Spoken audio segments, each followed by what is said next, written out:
Durante la sua esperienza politica, qual è l'immagine di Conegliano che ha avuto, l'immagine di questi anni 2000? Beh, sicuramente è un'immagine di una città viva che si è confrontata con i temi difficili degli ultimi anni. Sicuramente sono stati, soprattutto gli ultimi due lustri difficili da un punto di vista dell'andamento economico e sociale a livello nazionale e internazionale. Conegliano ha dovuto mettere in campo delle armi per rispondere a questo. Abbiamo un'imprenditoria che è ancora un'imprenditoria comunque fiorente pur nelle difficoltà.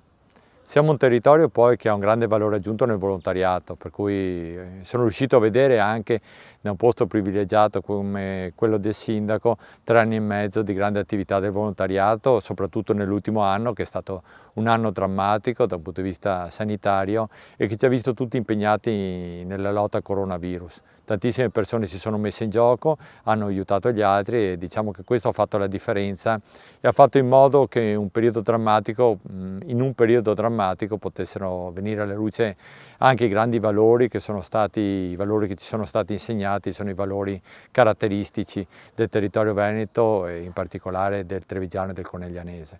Per cui diciamo un'esperienza che tutti dovrebbero fare, un'esperienza che arricchisce, un'esperienza che ti fa vedere i 1000 volti di questa città, è un'esperienza che ti fa anche ben pensare per il futuro, perché una città che ha queste caratteristiche, una città che ha questi valori, una città che ha queste risorse sicuramente in situazioni difficili come quelle che abbiamo vissuto può guardare in qualche modo con ottimismo anche il futuro. Ma devo dire che prima di impegnarmi in politica avevo un'idea di città che poi ho dovuto cambiare profondamente, perché comunque Conegliano non è un piccolo paese, è una città importante che ha una certa complessità, con molti servizi che devono essere garantiti ai cittadini, molte scuole, l'ospedale, servizi pubblici. E quindi devo dire che nell'impegnarmi in politica ho capito quanto è difficile anche amministrare una città, quante cose ci sono da fare, quella che è la complessità delle decisioni che devono essere prese, anche le più piccole che sembrano così insignificanti.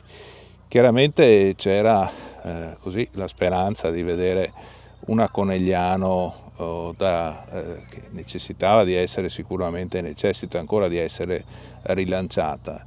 È una Conegliano purtroppo che è rimasta un po' indietro rispetto anche a altre città a noi vicine, alla nostra provincia e altre città della nostra regione. Questo è un po' un rammarico che ho, però è anche motivo per rinnovare l'impegno che ci aspetta alle prossime amministrative. Io ho iniziato negli anni 90, la città aveva dal punto di vista urbanistico zone d'ombra, c'erano circa 20 zone industriali o aree industriali dismesse. In questi anni sono state eliminate, sono state trasformate, magari possiamo discutere se bene o meno bene, però di queste ne sono rimaste, se non ricordo male, 3 e credo che questo sia un esempio che può valere per il Veneto ma può valere anche per l'Italia. Penso a quante città ci sono che non sono riuscite a togliere questi buchi neri, questi non luoghi, diciamo. Era una città che doveva mantenere la sua leadership e soprattutto cercare di mantenere la sua popolazione. Ricordo che negli anni 70, 60 e 70 la popolazione di Conegliano era raddoppiata, siamo passati dai 18.000 ai 36 e oggi siamo ancora a quegli abitanti. Ovviamente nel tempo sono cambiate anche le caratteristiche della città, le caratteristiche dei servizi, le caratteristiche delle opportunità di lavoro che questo territorio poteva mettere a disposizione. E diciamo che